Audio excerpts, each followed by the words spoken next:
સ્વામીના બાળક કરીશું સ્વામીને માટે.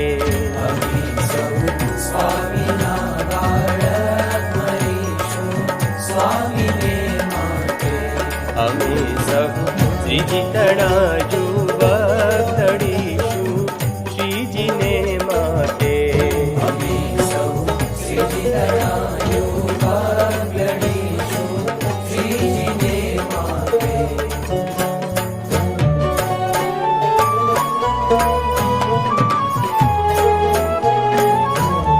નથી ડરતા નથી કરતા અમારા જાનની પરવા.